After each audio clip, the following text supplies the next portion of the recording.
Hello, everyone. It is so great to be here. Today, we're going to be telling Black stories matter, and they do matter because they're a part of history. And as we go through history, we always have stories. My name is Sheila Arnold. I'm a professional storyteller and performer, and we welcome you from the Muse Writers Center in Norfolk, Virginia, to have this wonderful conversation and also share some stories that will lead and springboard us into other deeper conversations. So we're glad to have you on board.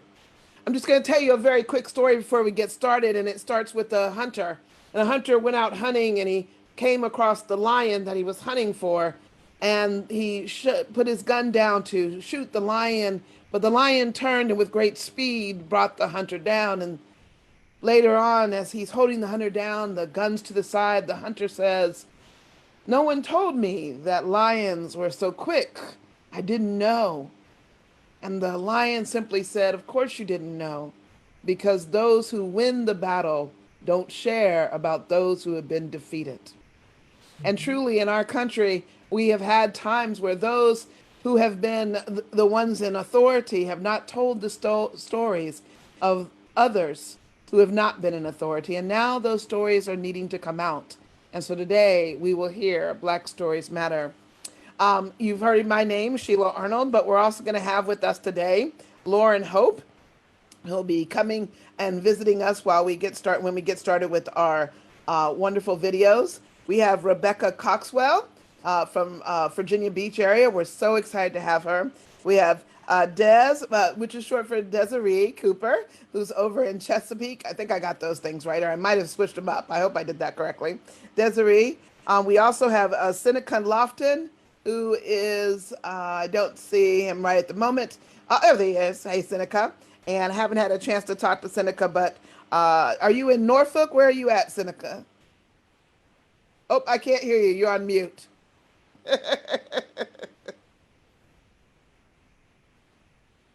Myself. Okay, there we go. Yeah, I'm in And where do you live? Chesapeake, Virginia. Chesapeake, Virginia. Wonderful. And that's becoming our number one line of the year will be you're on mute. You're on mute. That's going to be the number one. Well, we're going to go ahead and get started. I want to say thank you to Sean Gravon and Sierra Foltz for helping to put this together, for us to have this kind of conversation. And I will sit back and we'll meet everybody a little deeper in just a minute, and we'll get started with all the videos that we'll watch one after the other, and then we'll talk. Feel free to unmute yourself if you like during the video. And as long as there's no extraneous stuff behind you, you can unmute and clap between the videos. You can also say, ooh, ah, amen, preach, whatever you like and such. Ain't got to be like church, but if it comes like that, you'll be all right. And so we'll get started.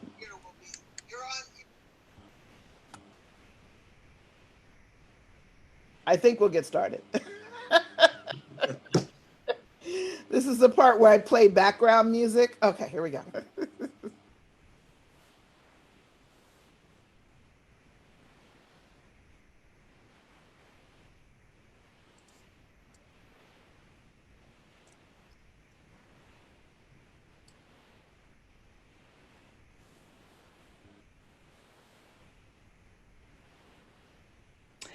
It was March 2017. I was in my house and I was packing to go to the Tejas Storytelling Festival.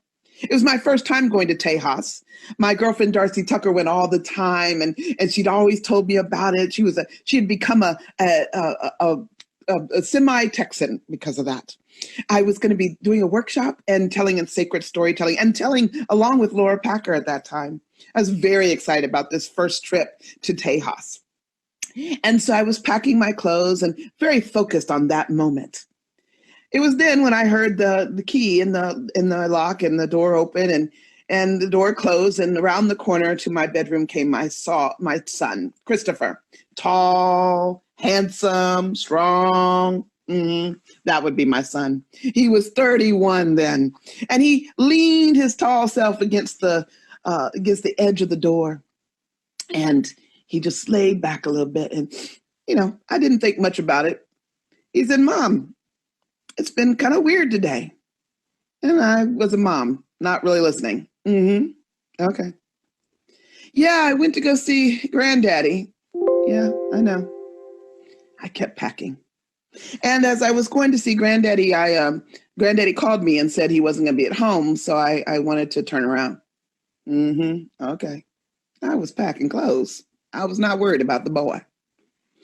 And I decided, Mom, I would stop by over at the, the new workout place over in the strip mall near Dad's house. Yeah. Oh, good. Did you stop there? Well, I decided to go there, and just as I was pulling in, a police car pulled up behind me and megaphone for me to pull over. And I pulled into the parking lot. I had been packing, but only with only half a year to my son. I continued folding things, but my ears were completely attuned. And so I pulled in and I stopped, and the next thing I know, 5 police cars were around me, and the policemen jumped out and they called for me to raise the window and had to lower my window and put my hands out. And I started to feel around to see if I could find, I was hoping I could get the registration, but I worried that if I got the registration, they would think I was moving my hands for some other reason. I was folding some clothes, probably over and over again, listening to him. And they told me to put my hands out of the window, and I did. And then they asked me for my registration, and I knew I couldn't move. I didn't know what to do. I didn't know what to do either. I didn't know if I could breathe. And I pulled the handle, like they said, outside the door and got out. And they came over and they handcuffed me and they turned me around towards the car. And then they took out a gun and they pointed it at me. My heart stopped. I stopped breathing. I knew the end result of this story. My son was standing in front of me. I couldn't breathe for that moment that I was walking with him. I said. And they kept asking me where the drugs were. They frisked me down and Mom, me with money. I just had gone to the store and I dropped some money right in my pocket, some dollar bills, and they pulled them out and said, yeah, see, where are the drugs? One guy took a picture of me. They went around the car with the dog. Some man went into the glove compartment. No gun. Took out my registration form, saw that it wasn't my name. I was, driving Granddaddy's car. They asked me about that and I told them, that's all they said. They frisked me up and down, and finally some guy went around to the guy with the gun in his hand and said, it's not him.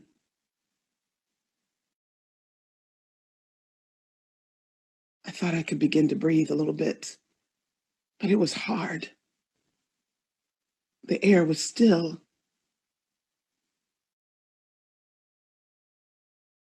Then they unhandcuffed me and 4 of the guys left, and then that one put his gun back in the holster. He looked at me, Mom, and he said, you know why we had to stop you, don't you? And Mom, I probably shouldn't have said anything.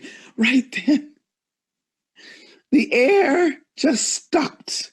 My heart was no longer beating. What would my son say? Did he not remember all the things I'd ever taught him about how to speak and what to say?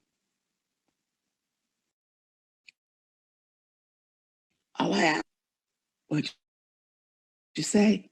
I know I shouldn't have said it. And he looked down at the ground. But I looked at the police officer and I said, what? You stopped a black guy, one black guy and 5 cops? Yeah, I see that.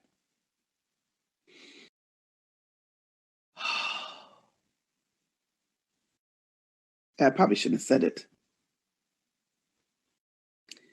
And then the police officer got mad. And he said, why do you all people always say that all the time? I felt the anger from my son. And I felt my own. But the fear was still there. And he told me that they were looking for a really bad guy. And that, that they were looking for him. And I know I shouldn't have said it, Mom. But I looked at him and said, what? Are you going to stop every black guy driving a car?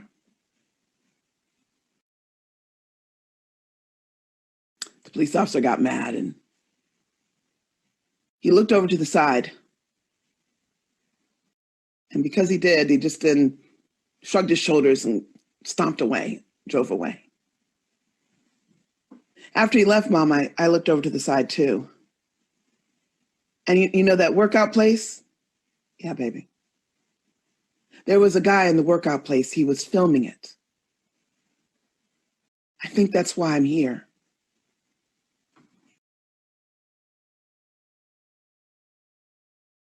There was that long silence, that long moment where I could see my son in the flesh, but for a moment there, I felt his loss. But I knew as his mom, I couldn't show him that pain. You see, I want my son to always talk to me.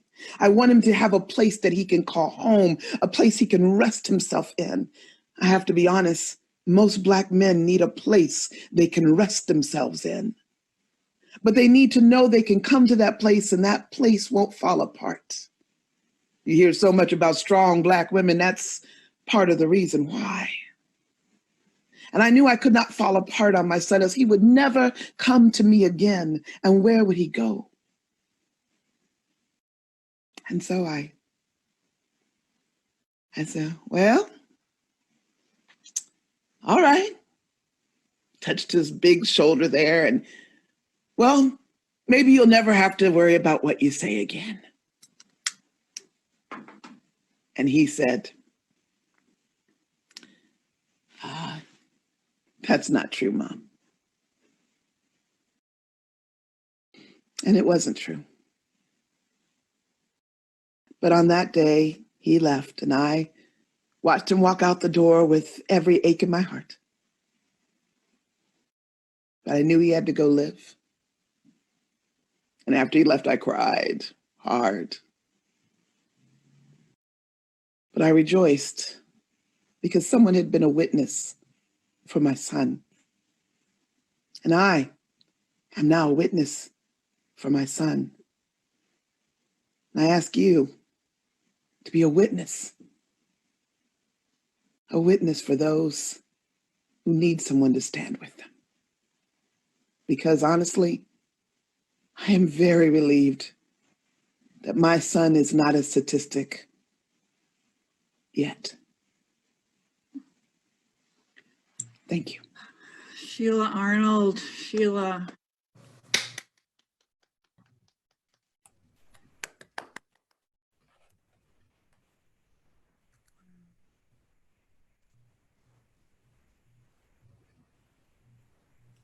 That's beautiful.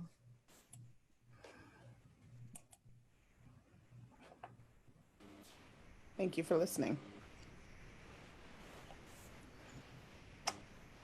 I think we have some more videos, correct, Sia?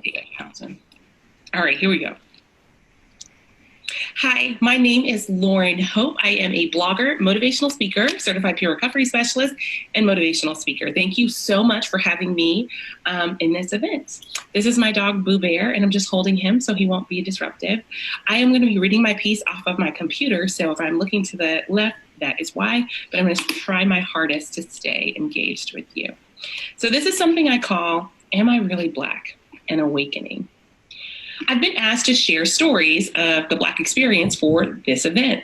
And I've been thinking over all of the content that I've shared over the last couple of years, have I written about race, being a Black woman, being a light-skinned Black woman, being born in Mississippi where Emmett Till was murdered by a white mob? No. I haven't written or spoke about race a lot. The death of George Floyd has forced me to look in the mirror and at myself. I am a Black woman. These experiences are happening to my community, my people, my ancestors. So why am I not speaking about it or writing about it? Well, my parents. My stepfather is a Black Navy Master Chief. My mother, a registered nurse living in a fancy house in Virginia Beach, Virginia.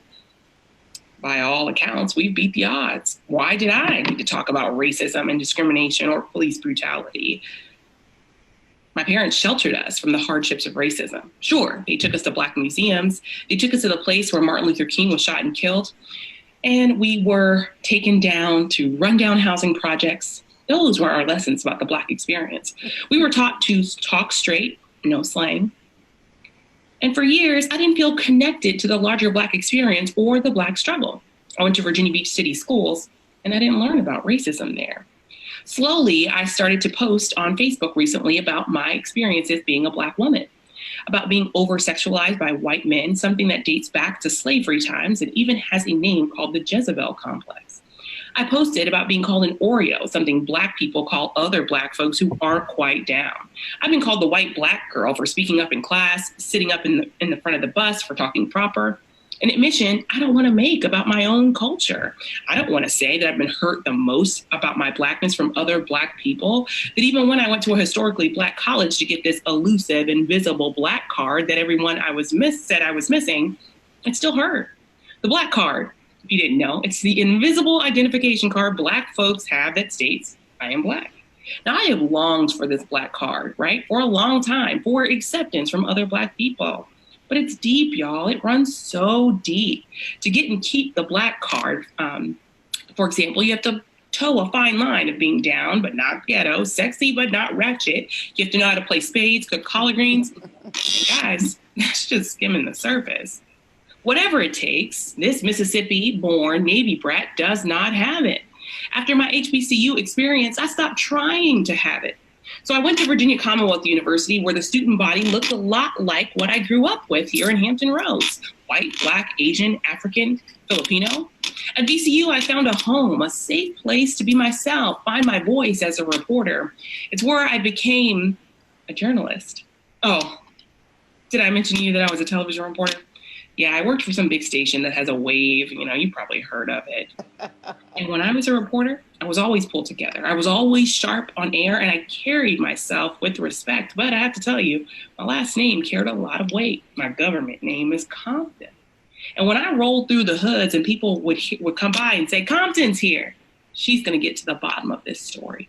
Reporters would often wonder how I got exclusives in the Black community. And I know why. It came from my last name.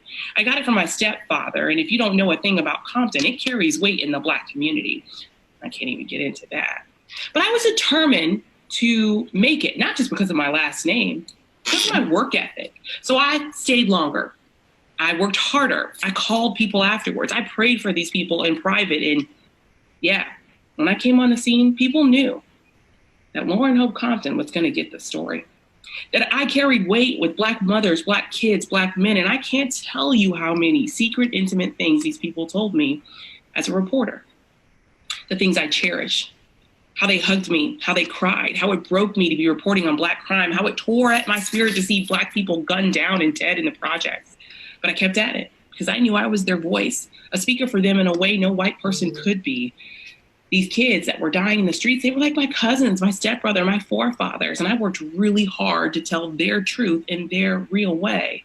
The journalist in me is now on a new journey, reviewing, watching, reading all of the tragic atrocities that have happened to the people Black people in this country.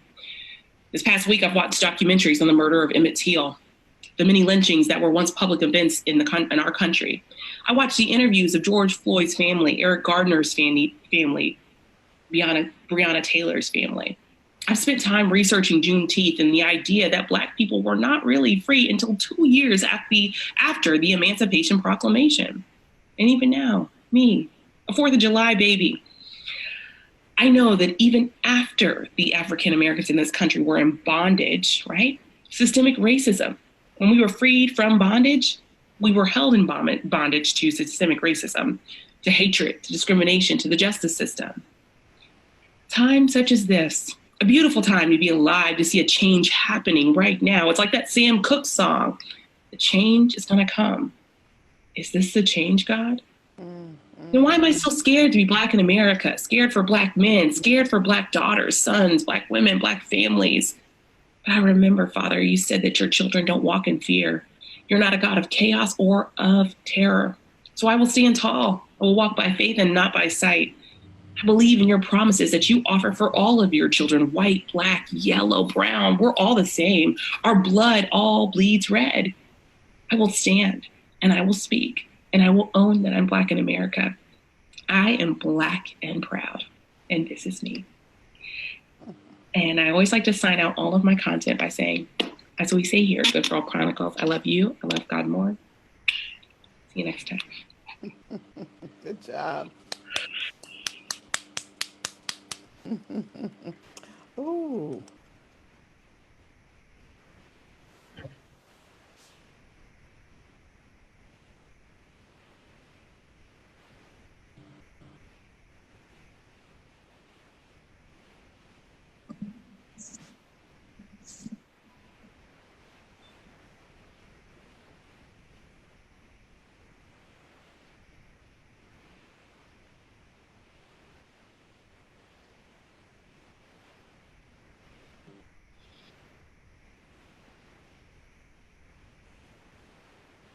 I am tired of talking about this. I'm tired of having to explain, provide context. I am tired of convincing people. I am intelligent enough, old enough, pretty enough, articulate enough to be human. I want to know when I will be seen. Matter.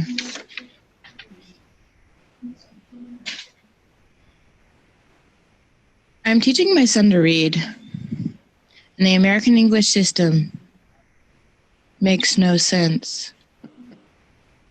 Or anyway, it is contextual. I say, you would be right except for that E at the end of the word changes the vowel sound. The nonchalant O, as in taught, moans. It tries to keep the wound hidden, but the blood still seeps past his palm into the pavement beneath him. A groan leaks out, as in tote or chose. That confident A, as in tap, forgets its name and must remind itself constantly, A. I am A, as in tape or escape. And there are always others, forgotten others. E sits stoically at the end. Not its fault they act this way. I tell my son so he doesn't get scared. When he sees that E, it is a silly trickster.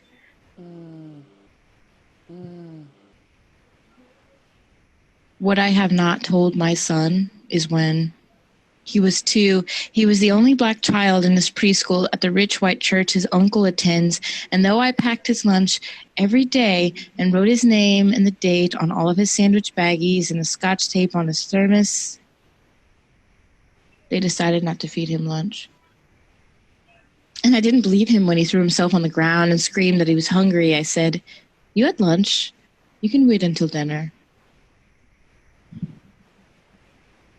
They readily admitted it. They had it on camera. The teacher strapped 12 two-year-olds into chairs and handed each a lunch, except for my son. Oh, Then she left for 20 minutes. I wept sitting on my white metal freezer.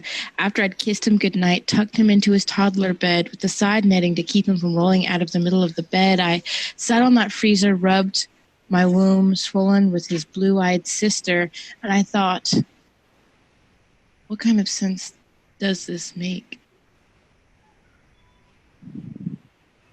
What I will not tell my son is his uncle held his golden curled sister against his chest after hugging the rest of the little ruddy-cheeked cousins and looked down at my son in disgust. He asked if he could get a hug too. What I will not tell my son is at a family dinner, his aunt looked down at his 3-year-old face and called my 3-year-old son stupid because the kids were calling each other names and he needed to learn a lesson. What I have not yet told my son is how terrified, frightened I am of 15. Because one day he will be a boy in a man's body. What I mean is he will laugh and yell and jump and run, eat junk food and roughhouse and dance and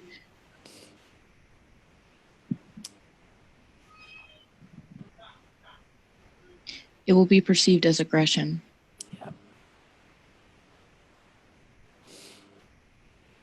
Because of your clothes, your height, the time of day. What I have not yet told my son is it will be expected that he will be bad. Not as a misbehaving urchin like all children, but deficient, aggressive, lecherous. What I now tell my son is, you are brilliant, beautiful, empathetic, compassionate, loving. What I teach him is, tell the truth always. Treat others as you would want to be treated, even when they do not afford you the same treatment. Everyone is capable of compassion. You are your sister's keeper. Look both ways when you cross the street. Cops are there to protect you. Eat your vegetables so you can grow big and strong. I tell him if you are attacked, if a fist is cocked back, and any second it will hit you, do whatever you need to protect yourself. Then run as fast as you can. Don't let the trickster E get you. oh, Teaching my son to read. wow.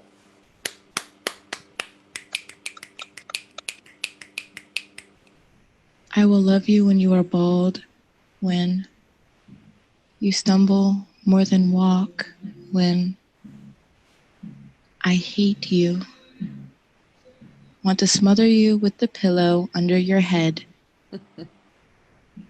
Even then, I will love you.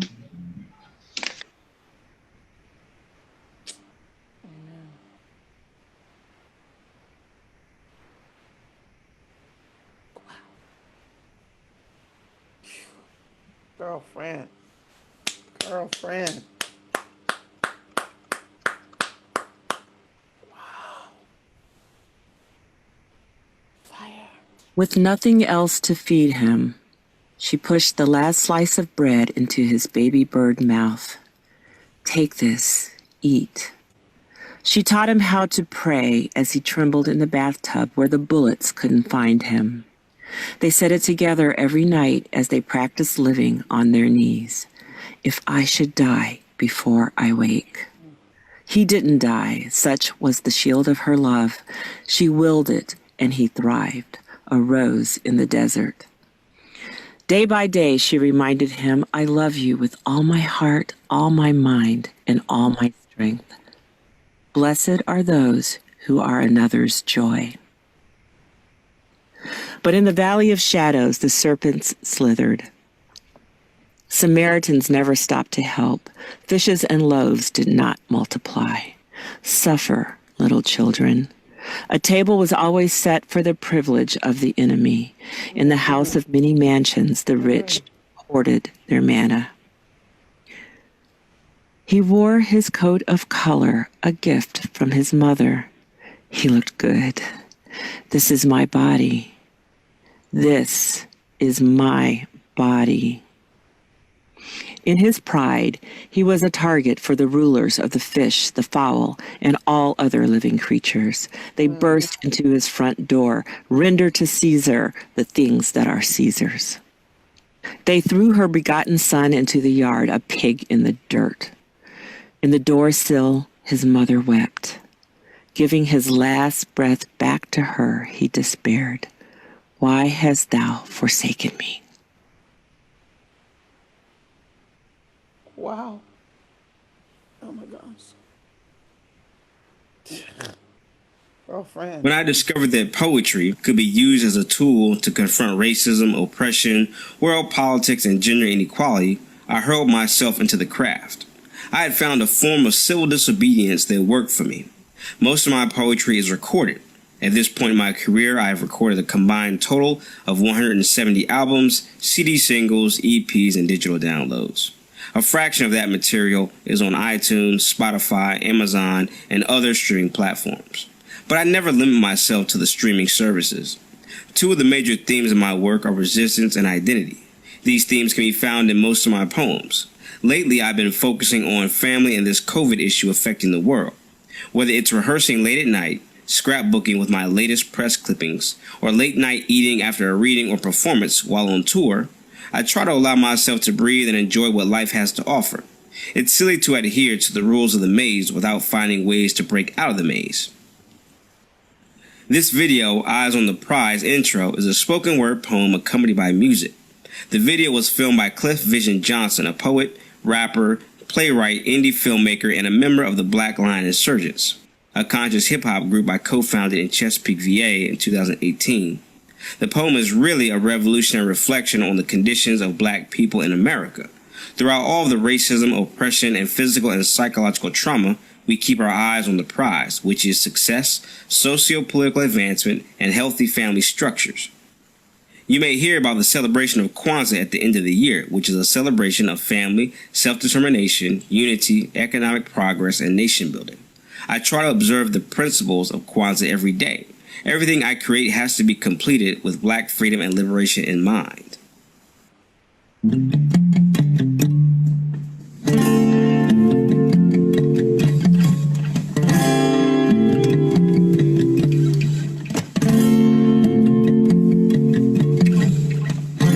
Around the time of the death of Trayvon Martin, who was killed in 2012, I wrote a poem called American Outlaw and then set it to music with the help of singer-songwriter Sam Barrett. The song ended up on my EP Countdown to Revolution, which came out in 2014. The video, which was filmed in 2015, would also include images of Sandra Bland and Eric Garner. I believe the poem captured the righteous anger I felt at the time and still does whenever an unarmed Black person or African American is killed by law enforcement or by white vigilantes. These white vigilantes remind me of lynch mobs before and after the Civil War. Knows how long you'll last, they say, young man. If you're scared, you'll fall, so be quick on the draw, like an American outlaw. I'm perched between a ledge and a cliff. Only source of freedom is the wings on my back. Similar to electric jazz, maybe a Miles Davis riff. I don't recognize small puppets who attack. Outlaw culture is tattooed on my skin.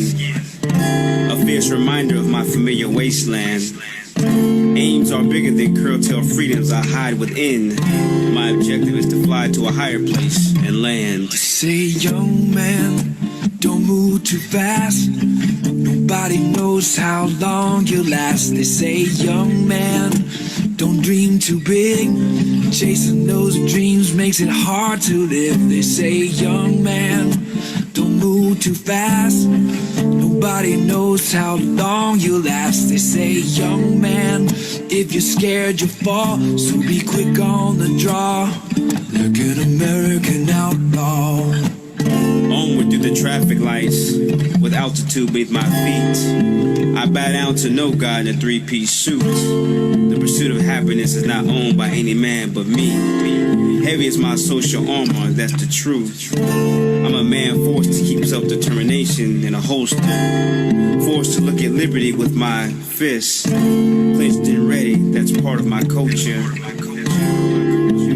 Say, young man, don't move too fast. Nobody knows how long you'll last. They say, young man, don't dream too big.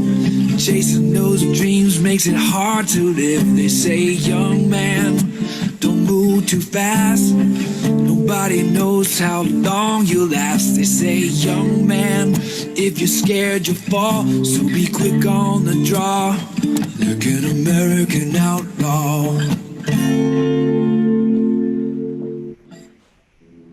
It's been about that time. Opposition is the motto. It's time for revolution, I'm about that. It's been about that time. It's time for resistance, I'm about that. It's about that time. Another way I explore resistance and identity is through the images that appear in my videos.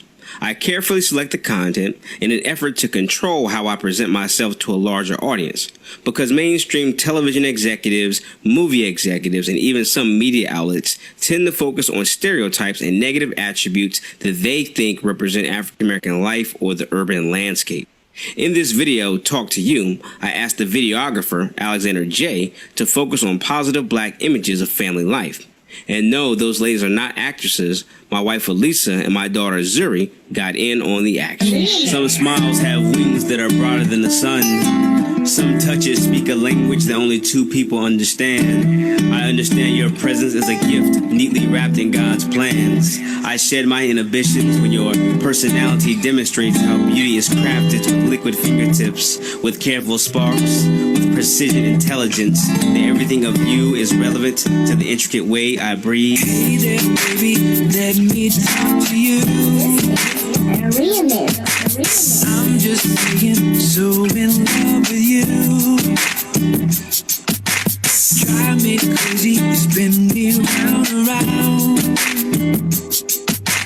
Hey there, baby, can we talk a while? Conversation has a lineage when imitated by human stars. I'm akin to your breath, to your unique identity, fusing itself with my consciousness. Love is a familiar sight, a familiar place that you and I create from non-verbal dialogue. I recognize your fire, steadily blazing beneath the roots of my feet. Just to talk to your inviting composition, your divine makeup, I realize you're my other half, the rest of my life. This is a remix. Hey there, baby, let me talk to you. I'm just saying, so in love with you. Drive me crazy, spin me round and round. Hey there, baby, can we talk a while? This is a remix. It's ignition. This is a remix. It's ignition.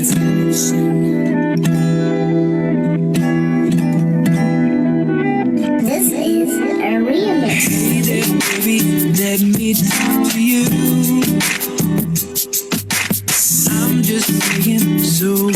In 2019, I drove out to Cortland, Virginia, about an hour away from Chesapeake, VA, to visit the site of Nat Turner's rebellion and shoot my video, If I Die Before I Wake. Nat Turner was the infamous slave preacher that was divinely inspired to lead a bloody rebellion in 1831. Cliff went with me.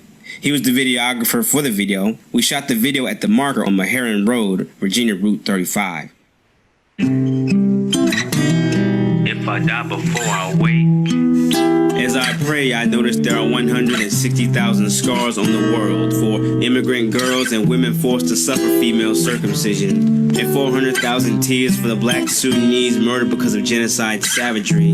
Yes, God, my faith is broken, shattered like a black man's front windshield by police gunfire, slaughtered like a civil rights activist in the 60s or slave preacher in the 1830s. And so, God, this is me, love me or dead me. If I die before I wake, please God forgive me for my mistakes. I believe there's a fundamental power in poetry, and in any art form a person uses to hurl him or herself at the machine, at the society, at the world at large. That resistance, that awareness is capable of transforming, transcending, and creating storylines that stand as alternatives to the rigid ways historians document history. At this point in my career, I can only hope to perfect my craft and continue doing it for the love of the people. Yeah, mic check 1, 2. The remix. You can't remix the spirit, man. Levitate, meditate, avoid the hate.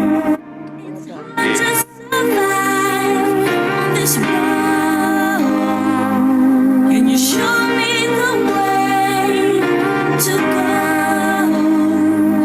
I've been fighting so long, 'cause I know. Can I... Wow. Amazing. Wow. That was extraordinary. Well, now I get the joy to introduce all these wonderful people again after you have seen so much of their hearts. I'm going to keep it short because I definitely want some time to ask some questions and have some conversations. I also want to say thank you to everybody who watched this. It was wonderful kind of just to see people's faces as things were going on. And for some reason, all my particular things I had in front of me are gone, of course, because, you know, I did something. Who knows what I did. Oh, here we go. Amen. Always good to have the right stuff. Is Lauren here yet? Has she gotten here yet? I don't think she's here yet. Okay. So she might be running on something, but, you know, we had the opportunity to hear from Lauren. If she comes on, I'll tell you some more about her. But she is an extraordinary woman with some amazing things that she's done, as we actually heard from her. And some of you all might recognize her from television. Rebekah, oof. It's going to be hard to talk about Rebekah now that I've done seen what she can do. Talking that talk right there. But she has received her MFA from her Masters of Fine Arts from Arcadia University over in Pennsylvania. I think if I remember correctly, it's Pennsylvania. And she has also written her, finished her first manuscript. And the publishers are fighting over the title. So right now it's called Falling, but it might be called something else. So you just got to wait and see what else she's doing. She has lots of things in many, many poetry books and other magazines. And we know why. Because Rebekah is not just a writer, she is a performer writer. But she handled herself there. And Des was a 2015 Chris Kresge. What is it again? Kresge. I know I'm going to get it wrong. Kresge, artist fellow that was up in Detroit. She was able to receive $25,000 to work on her work. Go girlfriend. And that's extraordinary. And she is a former attorney, a Pulitzer Prize nominated journalist, community activist. She's currently living in the area. She's taking care of her aging parents and walking in that world, but still writing and doing flash fiction, doing some essays right now. That was amazing, putting the words and the pictures together. There's one picture I'm going to have to just ask you about in just a little bit because it was deep. I'm telling you, that was awesome. And Synnika, I think we've learned everything we're going to learn about Synnika at the moment because that was just right on target. I didn't know what to expect, but he already said it because I was going to say this already. First, I got to say his whole name. Any man got a name like this, I like it. So I'm going to say the whole thing here. Synnika Alexander Chizoba Lofton. This is called not having your glasses on. He got a name. I like men with strong names. That's a good thing. He is an award-winning poet, educator, and recording artist. He is the author of 17 books. And as he said, 170. That is a 1, a 7, and a 0, all in the same thing. 170 spoken word albums and singles. And if you want to catch him, he is a literature instructor at Chesapeake Bay Academy, which is probably not going on right now, I'm assuming. And he's also a lecturer at Norfolk State University. So he's using his good stuff. That is extraordinary. My name is Sheila Arnold. I ain't got nothing. I'm just loving hearing from these folks. I am a teacher, one of the teachers at here at the Muse. And now we get a chance just to talk and to really have a conversation. So Sierra, I just want to make sure that I'm just supposed to open it up at this point, or do I have a specific question that I'm going to begin with? Yeah, we're going to open it up. If anyone has a question, you can raise your hand and we'll call on you. And if you're watching on Facebook, you can also ask your questions in the comments and I'll ask Sheila. That sounds wonderful. So I'm supposedly helping to moderate us. And I was having fun because I was going back and forth looking at your faces while you were watching and listening to what was going on, just checking things out. And wow, what amazing things we had. So first, would anybody like to just begin with something they'd like to say from what you just saw, something that makes you feel, something that makes you think about or question? So we'll start there first. Ooh, that's that horrible one. Okay. I'll start first. Okay. So Desiree, in your thing, you had the picture, beautiful picture, but horrible picture. And it was a doll that was turned upside down with one shoe off and one shoe on. And you had a flower for the face. Who was that representing? It's all the nameless Black men who had to lay in the street. That the face, the flower was a gardenia, which represents peace. And I just pray for clearly something violent has happened to that figure with the shoe off and the way they're sprawled. And I was just trying to represent that at some point our souls have got to find peace.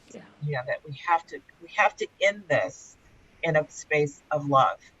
I'm not big on Black forgiveness in general as a thing, but I am big on saving our own souls, and I don't think that we can be consumed by hatred. That's just not the way that this has got to roll, So especially through the mothers, and that's what that whole thing is called, hymn, HYMN, as in the holy hymn. But I also was thinking about the homophone. Who was that? Rebekah talking about English. Yes, done. HIM, the holy hymn.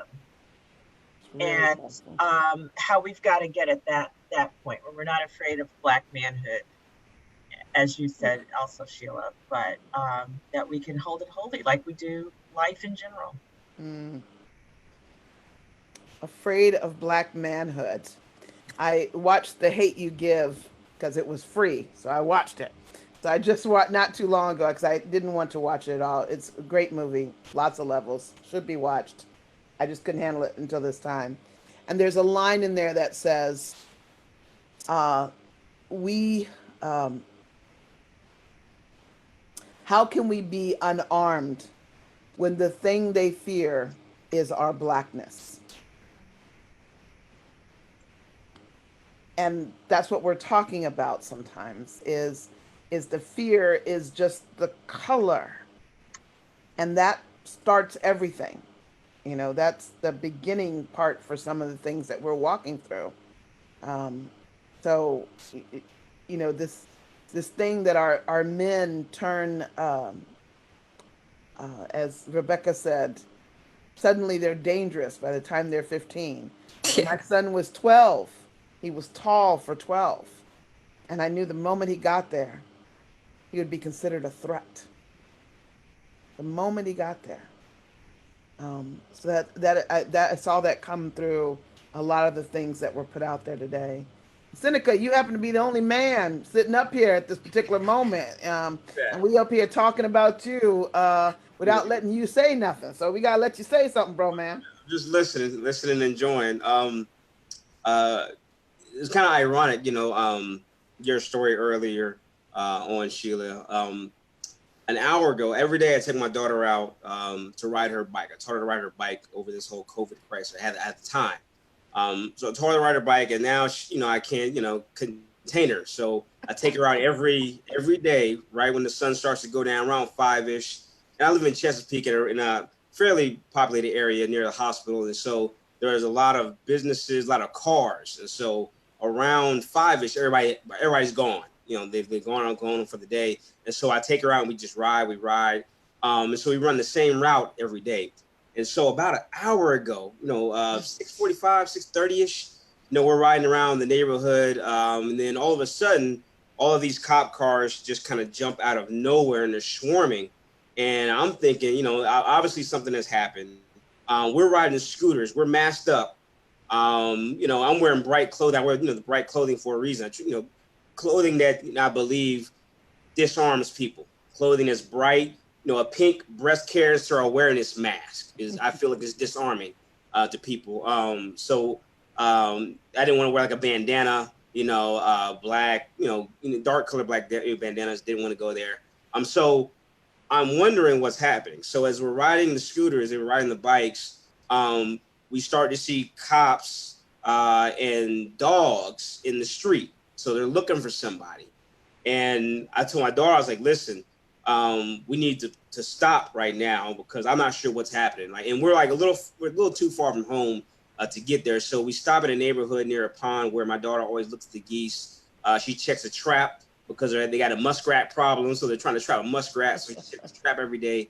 So we're just waiting. We're waiting. And then on the corner, I'm seeing white men in a pickup truck, and they're pointing in our direction. Now, my mind is racing a mile a minute at this point. Mm-hmm. So I'm like, okay, I'm not running, right? I'm not running from them, I'm not running from the police, I'm not running from them. If something happens, it happens. But at that point, of course, I'm not, armed at this point, but, I have thought about okay, I put it in poems. Should I be armed because, concealed, have my daughter out here and then running into a problem where it's white teenagers or just white men. And so I'm already paranoid. So I get us to a place near another pond and we wait for a few minutes. I was like, Desiree, wait and let this pass. And so as I think things are dying down, we take the long route around these guys. They're positioned all over the neighborhood. And I try to go behind them. Because I'm trying to make myself as small and narrow as possible because I don't want a problem, with, not law enforcement or these white dudes on the corner. But in that split second, that the way that kind of evolved, that split second, that thinking, you all the images go across your mind as a black male. All right, how am I conducting myself if these men approach me? All right, if law enforcement stops me right now, should I give my daughter the camera and tell her to record and just hold on to it? Or, that problem solving takes place within, 5 to 10 seconds. And that's the way I feel, when I go out into the community and I'm with my daughter and I see, say, some white teenagers who just pulled up on a pickup truck and we're in a neighboring place just riding around. And that's going through my mind. Is there going to be a problem? All right. Am I equipped to handle that problem? I'll fight and everything, but if it's 5 of them, it's just what it is. But your story in the beginning about your son dealing with law enforcement brought that story to light. And this happened an hour or so ago. And this is daily, so these are the things I think about when I take my daughter out. But we are definitely in a very, intriguing place. All right. A very fatal place, it seems like. We teach our sons and daughters to interact a certain way with law enforcement. But, you never know where people are in their day. I don't know what's going on with that cop. That cop could have had 3 or 4 calls before he got to me. He doesn't know what's going on with me. You know, how do I disarm him, you know, if I'm having a bad day, you know? So I think we're all just kind of problem solving through this. And like you saw in the video, I kind of use, you know, poetry as my form of resistance, my form of fighting and bringing awareness and things of that nature. But, you know, I really enjoyed everybody's videos tonight, and we can go on and on. But like, yeah, that was my first perception of you know, watching your particular presentation. Well, that's awesome. And now, Desiree, is that for a question for everybody? Is what difference does your art make in this moment? So I'll ask each of the artists to answer that. I think we got some of that from Synnika. I would love to hear Desiree. Des put out the question, but I definitely want to hear her. But I'll give a second and kick it over to Rebekah for a second and say, how does your art, you know, make a difference? And what difference do you feel like your art is making in this moment? In this moment, I think. Well, so, and I put in the chat window as a message to you. I actually wrote the main poem that I did, the second one, last year. And I'd actually been putting it together before that. Self-disclosure, I don't know if you picked it up from the poem, but my past partner, him and his family are white. Yeah. And we met in high school, and it's crazy because, like, for me in high school, I was like, you know, I don't think it's that serious. Pretty sure that time has passed and people are cool. And it's crazy. The older I got and the longer that my past partner and I were together, the more scared I got. And obviously, he's my past partner for a reason. Because I got to a point where it was a lot. It was a mixture of that and some other interpersonal issues between us. But getting it down was one form of me admitting to myself where I was at and what was happening to me, and that it was real. Because the moments that I tried to talk to my partner about these things, I had to convince him. So it's crazy. I had to convince myself that these things were still happening and current, and then they were happening to my children, and come to terms with that, and then the guilt with that. And then I had to convince him that these things were real. And then I needed help, and I needed emotional support, and I needed someone to help me do something about it because it was killing me, and I didn't really know what to do about it. And so getting out of that situation and then writing it down, and then honestly getting to a point where I felt comfortable getting it out and sharing it was so powerful to me. And I was talking to a friend of mine last week about how I feel so guilty I'm not doing enough. I feel like I need to be doing more, something more, but doing more, and then having time to be a mother during this time, and then also having time to protect them during this time, because they do need extra support, emotional support and protection during this time. And balancing that with the person who just wants to be out in the streets doing everything I can, they're conflicting with each other. And ultimately I chose to stay home with my children because who else is supposed to do it? That's it's right. my job. That's right. Right. Yeah. So, but you're doing what you're supposed to do, you know? Yeah. And I think as artists, we oftentimes feel like all I got is, you know, all I got is this writing stuff. All I got is this video. All I got is this. And, you know, the reality is that's what we were given to give. You know, that's what we were given so that we can give that. And when we do it right, that's all we're supposed to give, you know, and it makes a difference. You know, your words made a difference, are making a difference, because someone will hear it a different way.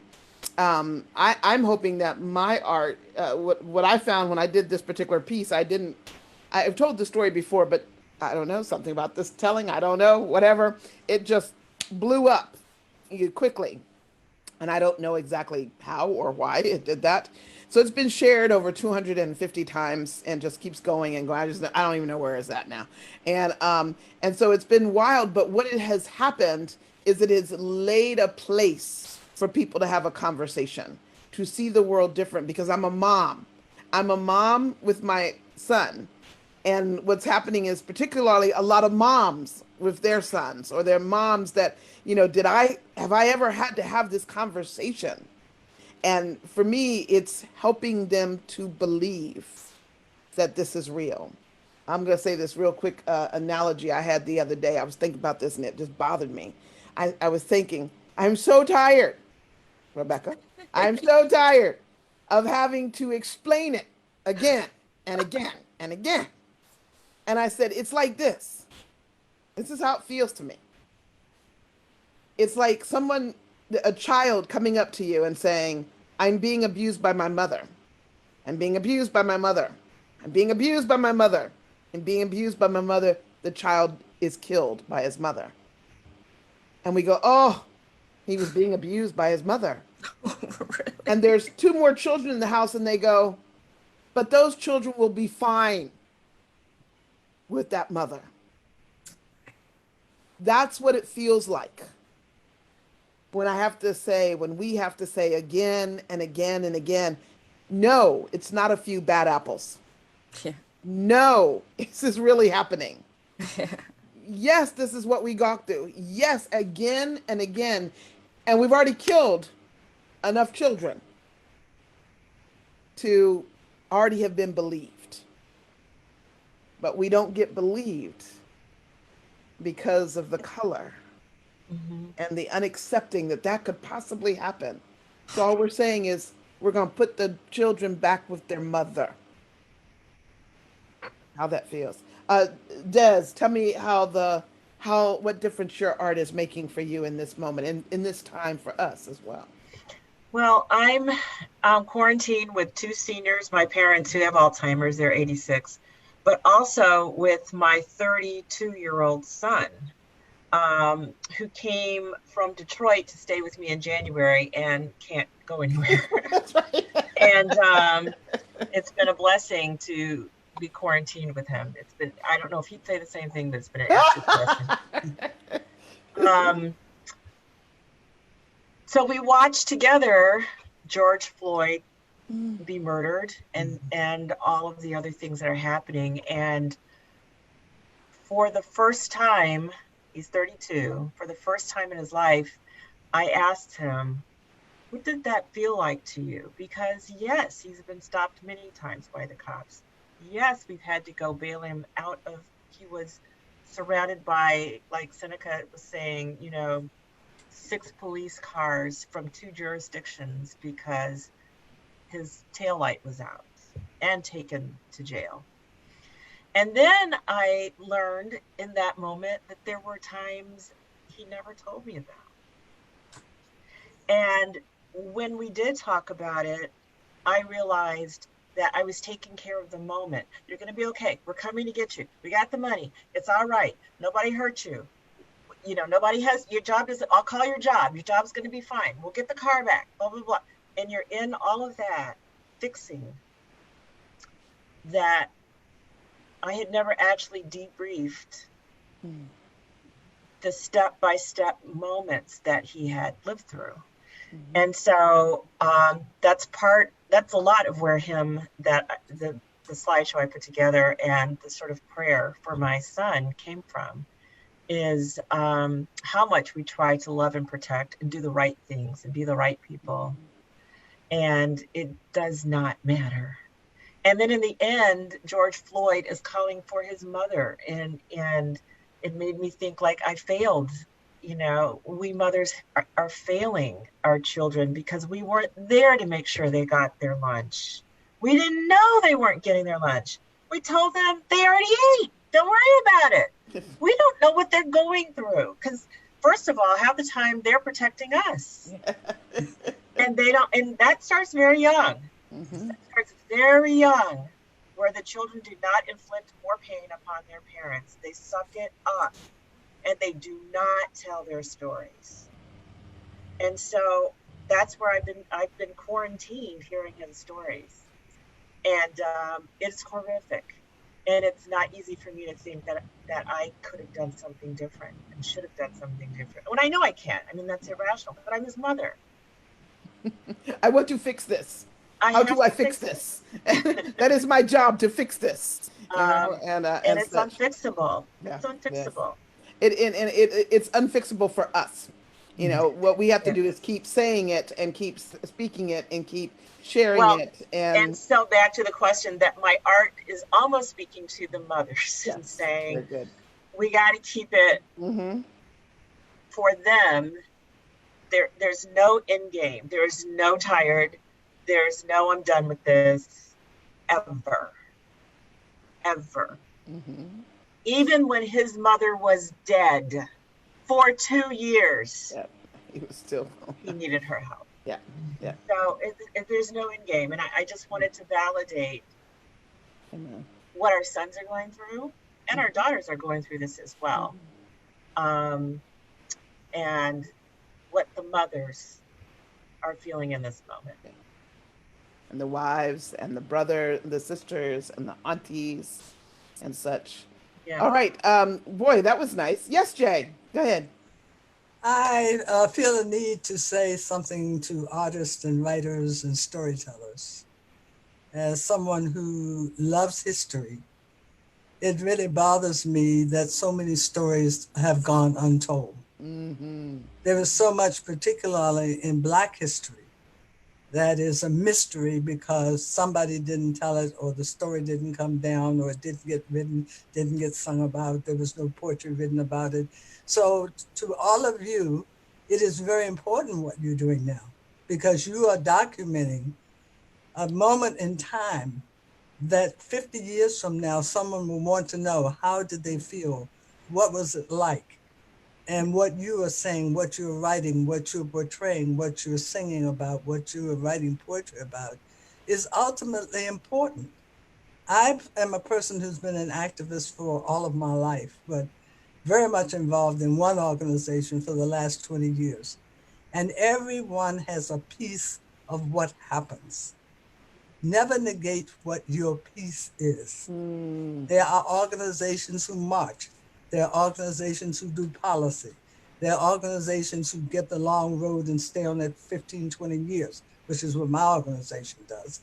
So, but there are people who must record that moment in time, that turning of the wheel, that wherever the arc is moving, all of those poetic things we say about change has to be documented. Yes. And this is also important because people who need to start the conversation sometimes can't talk, but they can read what you write. Absolutely. They can hear your music. They can see your visual. And that, in fact, may be what takes them to the next step. Amen. We keep talking about starting the conversation, but that doesn't mean people have to talk the conversation.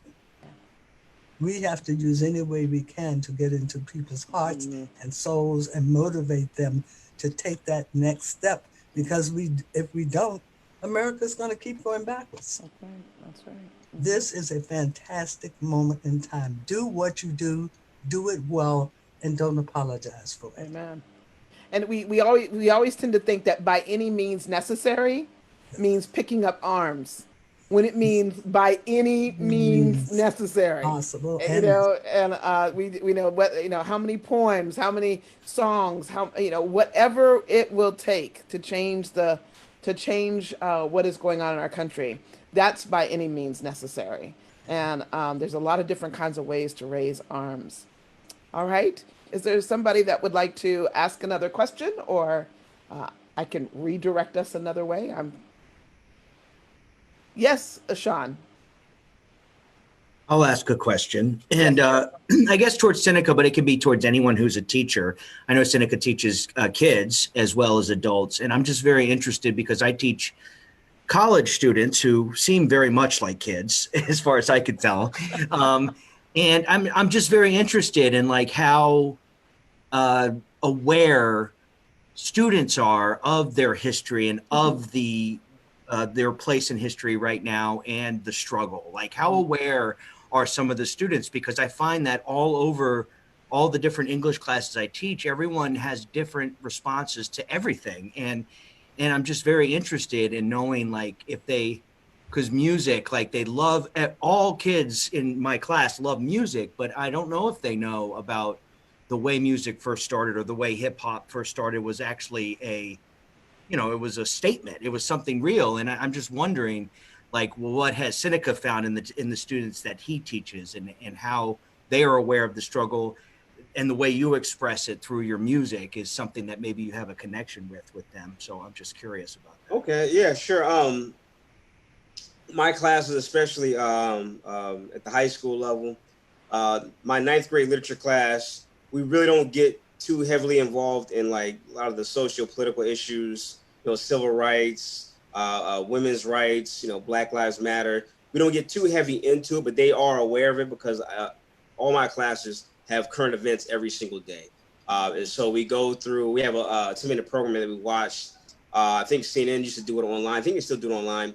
Used to be Student News. It's now called, I think it's just called CNN 10. They do 10 minutes of current events from across the world spanning, it could be politics, it could be technology, or what's going on in China, whatever it may be. And so they're aware of what's happening in the world. And we extend it into conversations about, what they think, what is happening in the world, and what possible solutions are there.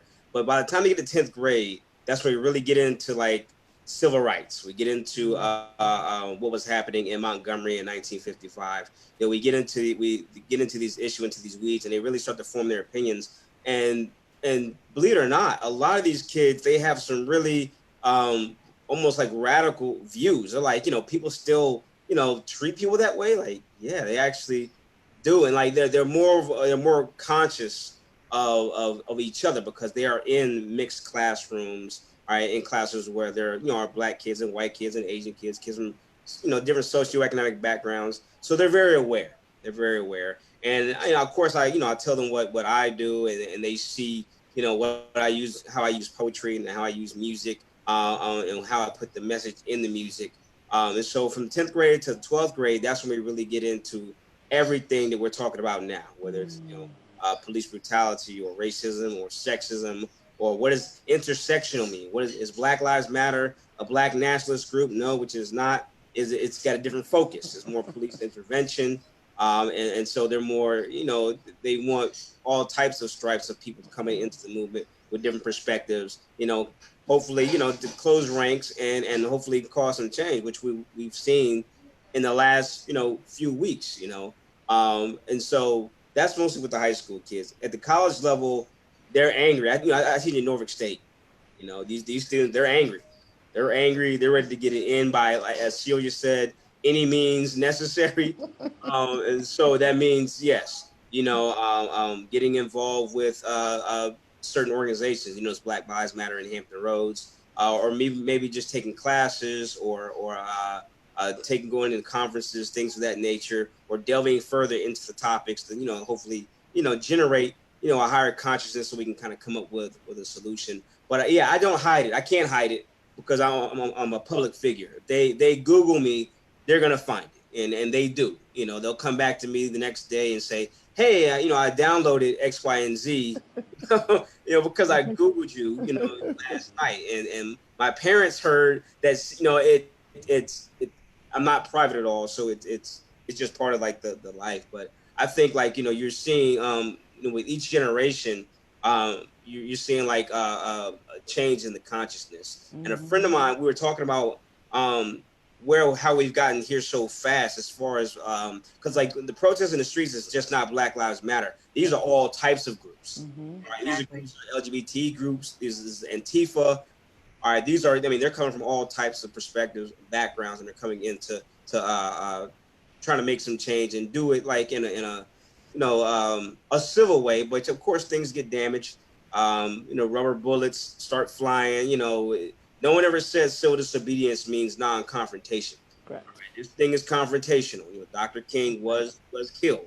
Malcolm was killed. They were on two sides of the issue, going for the same goal. But they were both killed. And so it's a very real circumstance when you put your body out there. But as far as like students are concerned, yeah, it's a different generation. A lot of them have never experienced racism. They never experienced sexism, and a lot of these isms, they don't even know what they are. And so there's a quick turn, that they see it, they understand it, and then they're like, okay, what can we do to create change? How do we get involved? as young people? What do we do in our communities and things of that nature? So that's what I'm seeing from my perspective. Very good. I was had a group of college students. They're sophomores, I suppose, and one of them was a young man that had seen me perform, and he asked if he could have a conversation. Brought some friends along with him. They're white, and he said, "I just have questions about the protests." And I was like, "Okay, this should be interesting."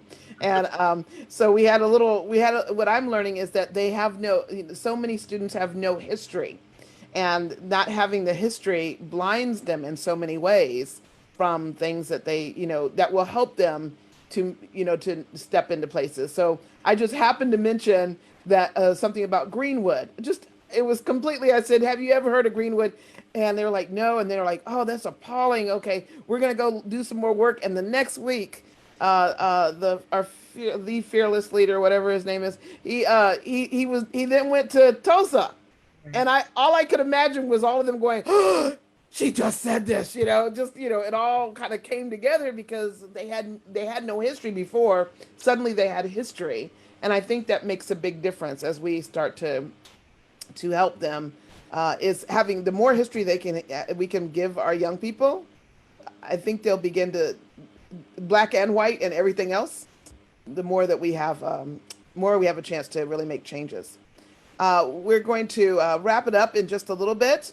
We have just a few more moments, but we still have time to have conversation. So I would love to hear what your thoughts are. And Sierra, if there's anybody having questions out there, or we have a few people. I see Gail quietly, and Allison quietly, and Regina quietly. And if anybody wants to say, you just raise your hand, Regina, to let me know you're still living. Gail, go ahead. I just want to thank you all so much for sharing your stories, and it breaks my heart, and I feel both angry and sad and ashamed to be white sometimes, and it's not your place to make me feel better. I just want you to know that I hurt for you, and it just brings tears, the things that I've heard you all say at this session, and also the things I see on Facebook and all the different people that have been hurt by police, by other people. And it's every single day there's another thing going on, and I feel so helpless, and I don't know what to do with it. If it weren't for COVID, I would be out in the streets now. But I'm 68 years old, my husband's disabled, and I can't do it, but I want to do something so badly, and I don't know what that is. Well, that's a great question. What are some suggestions that we can give to our white allies? I'll put that out I'll put that out to folks, because that's something that's really important. So I'm gonna believe it. I have thoughts, but I'm a storyteller. I need to shut up first and let other people do this first. So, I get Regina's. Is that Regina, or who is beside Regina? There we go. Tell me your name, baby. Tell me your name. My name is Reagan. I'm Reagan. a 15-year-old high school student. Go ahead, girlfriend. I'm also a writer too. I have a suggestion. I think you should use your platform as a Caucasian to, advocate for people of color to your peers, and because not everyone is aware of what's going on, so maybe you can just when you're interacting with your friends, just be like, "Hey, this is going on, and I think that we should use our platform to just advocate for people of color." That could just be like, I don't know, attending workshops, reading literature, writing letters to the city council, telling them to, have restrictions on police, how the police handle, everything, just stuff like that. Yeah, that's what I would suggest. We love Reagan. Go ahead, girlfriend. Thank you. That's great. Some other my dear colleagues here, other ways that we can help our white allies. Well, Sheila, the story you told, be a witness is huge. You know, be a witness is huge. You have to be able to stand when it is dangerous for you, not just for the person who's, you know, at the receiving end of wrong, but when it's dangerous for you, which just from your words, Gail, I know that you've probably done that before. But I mean, that's huge, and it's not a small thing to be a witness. People who are writers often want to write in a more diverse way, especially white writers. Like they want to write about a Black experience, or they want to embody, you know, a group that's not one that they were born into. And I always say, you know, white's a color too. And you've experienced racism as a white person.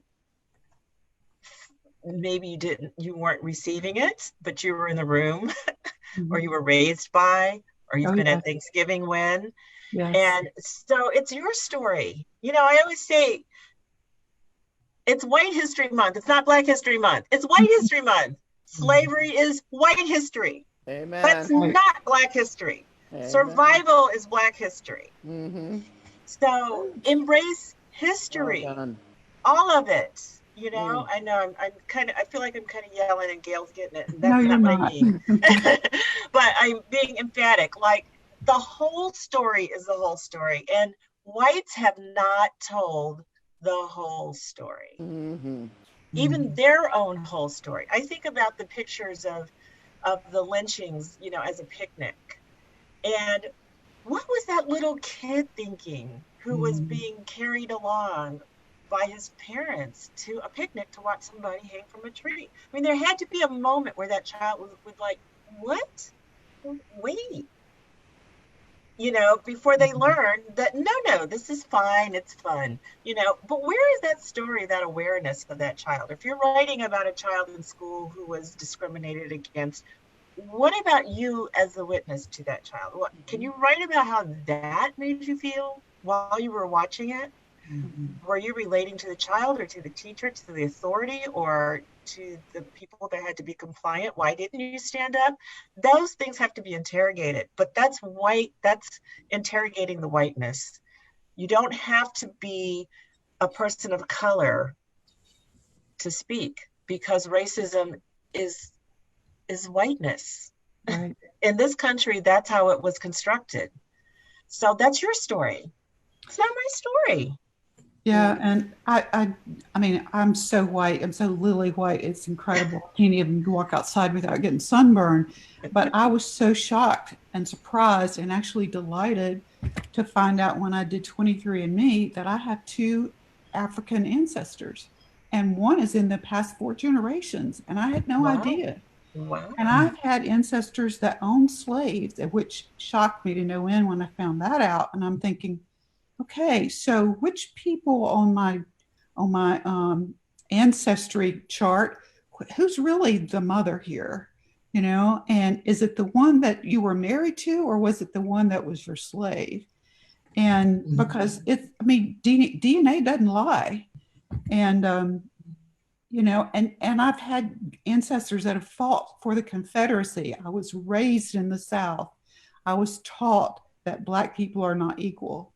And it's just very painful to have that kind of knowledge about your own past and not know, you know, where to go with it and what to do and how to fix things. I think what Des is saying is right about those things, because we don't hear about those conflicting, those moments of challenge that happen as you're finding out your own self, you know, finding out what your own folk did. And I'm reading Without Sanctuary right now, which is a book about lynching. It's about the lynching and all the things, and it just is. It's overwhelming that there's this whole part of history completely untouched. But until we actually find ways to tell that story, there's a whole part of this that white people cannot understand about where we are because of let me speak to the white perspective of the North, because I'm from New York City. And when I moved down here from New York City, I was mind blown by the black-white thing because it was not part of my world. I'm from Queens, for God's sake, you know?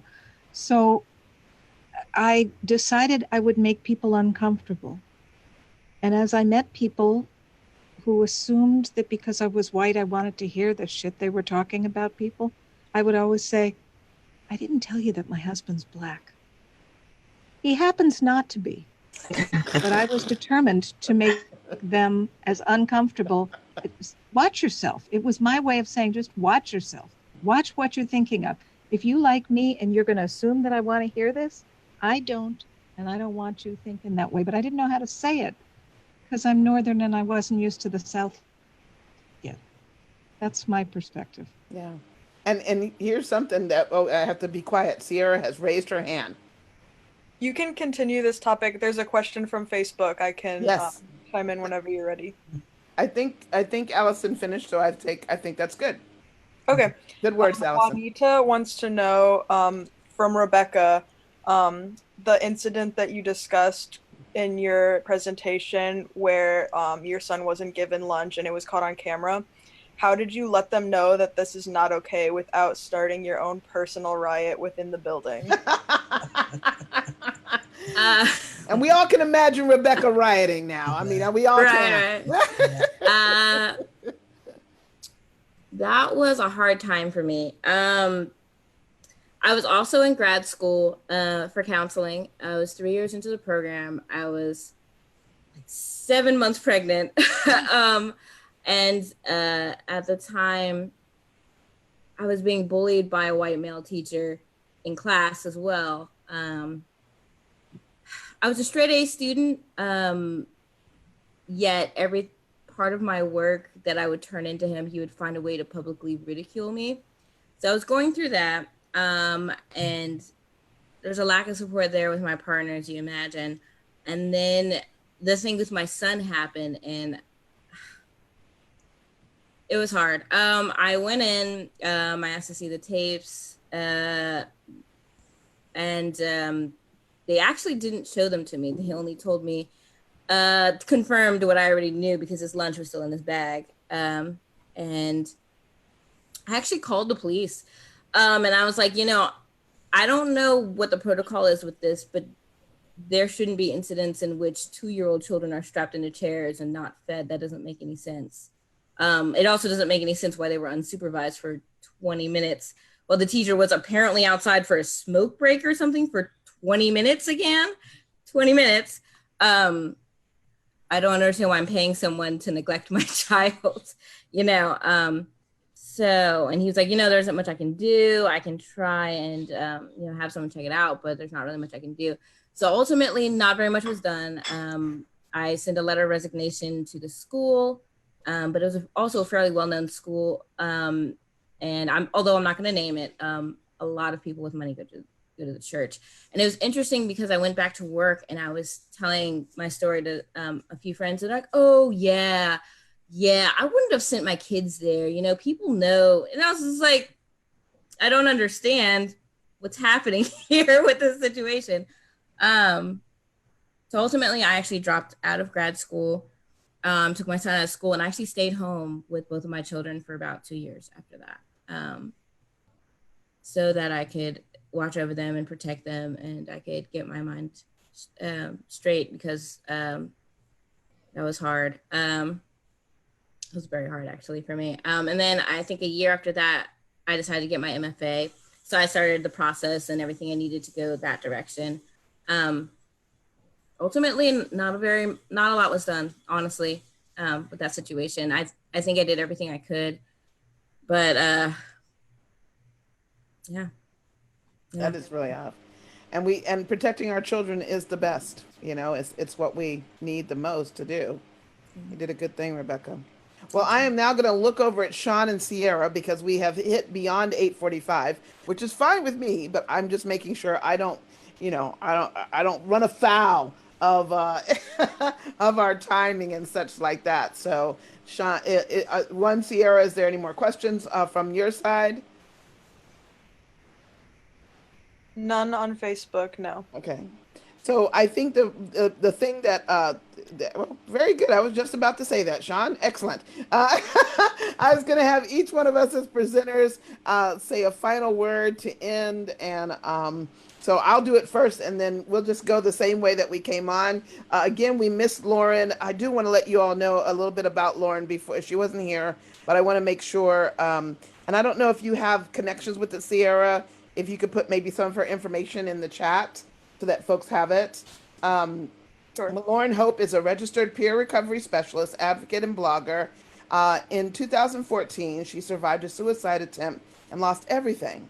But homeless and unemployed, Lauren found help and hope through personal storytelling. She chronicled her story on her popular blog, Good Girl Chronicles, which led to a creation of her business and an inspiring motivational speaking career. For over 2 years, she has used her experience, strength, and hope to help people overcoming opioid addiction at local community service boards. She also runs her own media consulting, which we obviously can tell she would do, and speaking business part-time. And she is producer of a storytelling show that you gotta go see called Spark of Hope. I hope she's doing some online, which features powerful recovery stories. She's also a member of the Virginia chapter for the American Foundation for Suicide Prevention. And one day she hopes to complete her memoir on her journey. So I do want you to know about her. She is an amazing woman. And you can find her on Instagram, Facebook, and www.goodgirlchronicles.com. So I want to make sure that we mention her. My last words are, please be a witness. And a part of being a witness is hearing the stories you had heard today and sharing those stories with the next person and the next person and the next person, and being the one that starts the conversation and says, I saw something, I heard something, I need to share. That's part of what being a witness is. And then sometimes it's stopping your car, and it's pulling out your phone, and it's just filming. And you are not there just for the person that is being stopped, but for the police officer themselves. It works both ways. And we need to be the witness. So I ask that you do that. Rebekah? Wow. After that benediction. I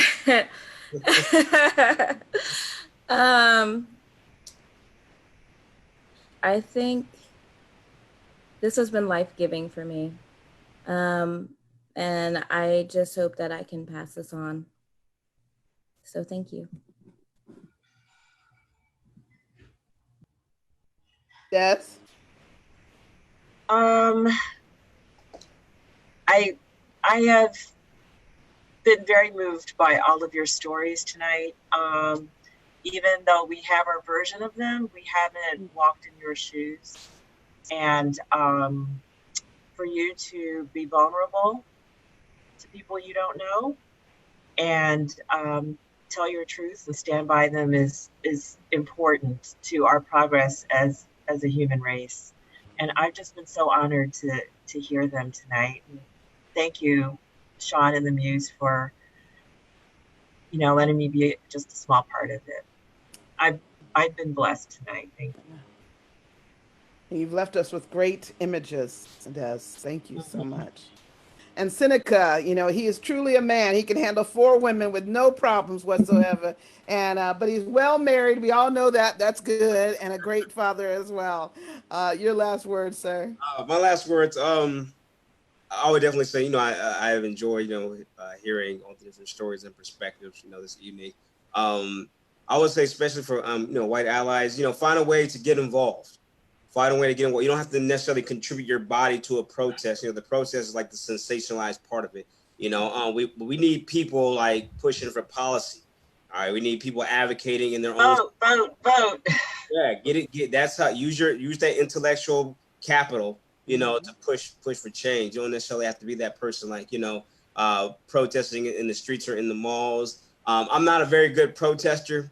I'm not a very peaceful protester. I'm that guy who brings in the water and the snacks and the food and stuff like that, the fuel, the people that are out there throwing their bodies against the system.